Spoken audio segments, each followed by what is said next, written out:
Hello, welcome back to ಸ್ವರೂಪ Gowda vlog. ಹೇಗಿದ್ದೀರಾ ಎಲ್ಲರೂ?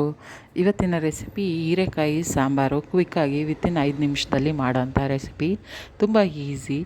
ಮೊದಲು ಹೀರೆಕಾಯಿನ ಈ ರೀತಿಯಲ್ಲಿ ಹಚ್ಚೋಕ್ಕಿಂತ ಮುಂಚೆ ಆ ಚಿಪ್ಪೆ ಲೈಟಾಗಿ ಸ್ಕ್ರ್ಯಾಚ್ ಮಾಡಬೇಕು. ತುಂಬ ಜಾಸ್ತಿ ತೆಗಿಬೇಡಿ, ಟೇಸ್ಟ್ ತುಂಬ ಚೆನ್ನಾಗಿರುತ್ತೆ ಹೀರೆಕಾಯಿ ಈ ರೀತಿ. ಆಮೇಲೆ 2 ಟೊಮೊಟೊ ತೊಗೊಂಡಿದ್ದೀನಿ. ನಾನು ಯಾವುದೇ ರೀತಿ ಸಾಂಬಾರು ಯೂಸ್ ಮಾಡ್ತಾಯಿಲ್ಲ. ಬೇಳೆ 1 ಕಪ್ಪು, 2 ಟೊಮೊಟೊ ಚಿಕ್ಕದಾಗಿ ಹೆಚ್ಚಿದ್ದೀನಿ. ಬೇಳೆ 1 ಸ್ಮಾಲ್ ಕಪ್ಪು, ಚಿಕ್ಕ ಕಪ್ಪು. ಬೇಕಂದರೆ ನಿಮಗೆ ಗಟ್ಟಿಯಾಗಿ ಬೇಕಂದರೆ 3 ಕಪ್ ಯೂಸ್ ಮಾಡಿ. ಆಮೇಲೆ ಹೀರೆಕಾಯಿನ ಈ ರೀತಿ ಹಾಕಿದ್ದೀನಿ. ನಾನು ಹೀರೆಕಾಯಿ ಬಾಯಿಗೆ ಸಿಗೋ ರೀತಿಯಲ್ಲಿ ದೊಡ್ಡದಾಗೆ ಹಚ್ಕೊಂಡಿದ್ದೀನಿ. ಆಮೇಲೆ ಅರಿಶಿನ ಒಂದು ಸ್ವಲ್ಪ, ಉಪ್ಪು ಒಂಚೂರು, ಹಾಗೆಯೇ ನೀರು. ನಾನು ಸ್ವಲ್ಪ ಜಾಸ್ತಿನೇ ನೀರು ಹಾಕಿದ್ದೀನಿ. ಕೆಲವ್ರಿಗೆ ಗಟ್ಟಿಗೆ ಬೇಕಂದರೆ ಗಟ್ಟಿಯಾಗಿ ಕೂಡ, ನೀರು ಕಮ್ಮಿ ಹಾಕಿದ್ರೆ ಗಟ್ಟಿಯಾಗಿ ಕೂಡ ಮಾಡ್ಕೋಬೋದು. ಒಂದು 3 ವಿಷಲ್ ಹಾಕಿಸ್ತಾಯಿದ್ದೀನಿ. ಹೀರೆಕಾಯಿ ಒಂಚೂರು ಬೇಯಬೇಕು ಚೆನ್ನಾಗಿ. ಹಾಗೆ ಟೊಮೊಟೊ ಈ ರೀತಿಯಲ್ಲಿ ಸಿಕ್ಕೋ ರೀತಿಯಲ್ಲೇ ನಾನು ಮಾಡ್ತೀನಿ. ಬಾಯಿಗೆ ಸಿಗ್ತಾ ಇರಬೇಕು ಹೀರೆಕಾಯಿ ಹಾಗೆ ಟೊಮೊಟೊ. ಆಯಿತು. ಆ ಬೀಜ ಕೂಡ ಬಿಟ್ಕೊಂಡಿದೆ ನೋಡಿ. ಬೀಜ ಕೂಡ ನಾನೇನು ತೆಗಿಯಲ್ಲ. ಹೀರೆಕಾಯಲ್ಲಿ ಚಿಪ್ಪೆ ಸಮೇತ ಹಾಕಬೇಕು, ಇನ್ನೂ ಚೆನ್ನಾಗಿರುತ್ತೆ. ತುಂಬ ಚಿಪ್ಪೆ ತೆಗಿತಾರೆ, ತೆಗಿಯೋಕ್ಕೆ ಹೋಗಬೇಡಿ. ಆಮೇಲೆ ಸಾಂಬಾರು ಪುಡಿ ಹಾಕಬೇಕು. ನಿಮ್ಮ ಮನೇಲಿ ಯಾವ ಸಾಂಬಾರು ಪುಡಿ ಇರುತ್ತೋ ಅದನ್ನು ಹಾಕಿ ಈ ರೀತಿಯಲ್ಲಿ ಚೆನ್ನಾಗಿ ಮಿಕ್ಸ್ ಮಾಡಿ.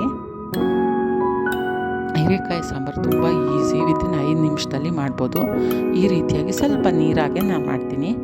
ಟೊಮೊಟೊ ನಂಗೆ ಬಾಯಿಗೆ ಸಿಗ್ತಾಯಿದ್ರೆ ಚೆನ್ನಾಗಿರುತ್ತೆ, ಹಾಗಾಗಿ ಈ ಥರ ಮಾಡಿದ್ದೀನಿ. ಬೇಡ ಅಂದರೆ ನೀವು ಟೊಮೊಟೊನ ಒಂದು ಹಾಕಿಬಿಟ್ಟು ಚಿಕ್ಕದಾಗಿ ಹಚ್ಬಿಟ್ಟು ಹಾಕಿದ್ರೆ ಫುಲ್ ಮ್ಯಾಶ್ ಆಗುತ್ತೆ. ನಾನು ಸ್ವಲ್ಪ ದೊಡ್ಡದಾಗೆ ಹಚ್ಚಿದ್ದೀನಿ.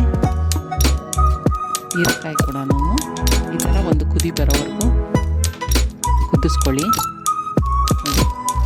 ನಮ್ಮ ಸಾಂಬಾರು ರೆಡಿ ಆಯಿತು. ನೆಕ್ಸ್ಟ್ ಇದಕ್ಕೆ ಒಗ್ಗರಣೆ ಹಾಕ್ಕೊಳ್ಳೋಣ. ನನ್ನ ಚಾನಲಲ್ಲಿ ಮತ್ತಷ್ಟು ರೆಸಿಪಿಗಳಿದೆ. ಲೈಕ್, ಶೇರ್ ಆ್ಯಂಡ್ ಸಬ್ಸ್ಕ್ರೈಬ್ ಸ್ವರೂಪ ಗೌಡ ವ್ಲಾಗ್ಸ್. ಇನ್ನಷ್ಟು ರೆಸಿಪಿಗಳು ಬರ್ತಾಯಿದೆ. ನೆಕ್ಸ್ಟು ನೋಡಿ, ಇವಾಗ ಸಾಸಿವೆ, ಹಿಂಗು ಹಾಕ್ಕೊಳ್ಳಿ.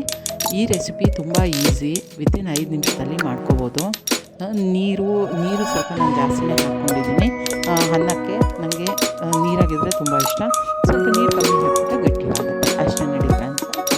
ಅದಕ್ಕೆ ಮೆಣಸಿನ್ಕಾಯಿ, ಸಾಸಿವೆ ಹಾಗೆ ಹಿಂಗು ಹಾಕಿಬಿಟ್ಟು ಒಗ್ಗರಣೆ ಮಾಡ್ಕೊಳ್ಳಿ. ಹಿಂಗು ಹಾಕಿ ಒಗ್ಗರಣೆ ಮಾಡಿಕೊಂಡು ಕುದೀತಾ ಇರೋ ಸಾಂಬಾರಿಗೆ ಹಾಕಿದ್ರೆ ಸೂಪರ್ ಟೇಸ್ಟಿ ಹೀರೆಕಾಯಿ ಸಾಂಬಾರು ರೆಡಿಯಾಗುತ್ತೆ. ನನಗಂತೂ ಹೀರೆಕಾಯಿ ಸಾಂಬಾರು ತುಂಬ ಇಷ್ಟ. ಯಾರ್ಯಾರಿಗೆ ಹೀರೆಕಾಯಿ ಸಾಂಬಾರು ತುಂಬ ಇಷ್ಟ ಕೆಳಗೆ ಕಾಮೆಂಟ್ ಸೆಕ್ಷನಲ್ಲಿ ಕಾಮೆಂಟ್ ಮಾಡಿ. ಮತ್ತಷ್ಟು ರೆಸಿಪಿಗಳಿಗಾಗಿ ಸ್ವರೂಪ ಗೌಡ ವ್ಲಾಗ್ಸ್ನ ಸಬ್ಸ್ಕ್ರೈಬ್ ಮಾಡಿ. ನಿಮಗೆ ಯಾವ ರೆಸಿಪಿ ಬೇಕು, ನಾನು ಯಾವ ಅಡುಗೆ ಮಾಡಿದ್ರೆ ನಿಮಗೆ ಇಷ್ಟ, ಕೆಳಗೆ ಸಬ್ಸ್ಕ್ರೈಬ್ ಮಾಡಿ. ಹಾಗೆಯೇ ಕಾಮೆಂಟ್ ಸೆಕ್ಷನಲ್ಲಿ ಕಮೆಂಟ್ ಮಾಡಿ ಯಾವ ರೆಸಿಪಿ ನೆಕ್ಸ್ಟ್ ಮಾಡಬೇಕು ಅಂತ. ಥ್ಯಾಂಕ್ ಯು ಎಲ್ಲರಿಗೂ. ಈಗ ನಮ್ಮ ರೆಸಿಪಿ ರೆಡಿ ಆಯಿತು ನೋಡಿ, ಕುದೀತಾ ಇದೆ ಸಾಂಬಾರು. ಇದಕ್ಕೆ ಒಂಚೂರು ಕೊತ್ತಂಬರಿ ಸೊಪ್ಪು ಉದುರಿಸ್ಕೊಂಡ್ಬಿಟ್ರೆ ಆಯಿತು ನಮ್ಮ ಸಾಂಬಾರು.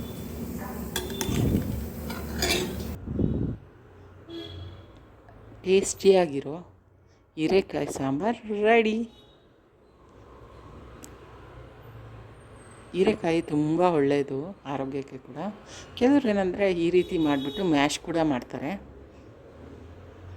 ಥ್ಯಾಂಕ್ ಯು ಎಲ್ಲರಿಗೂ.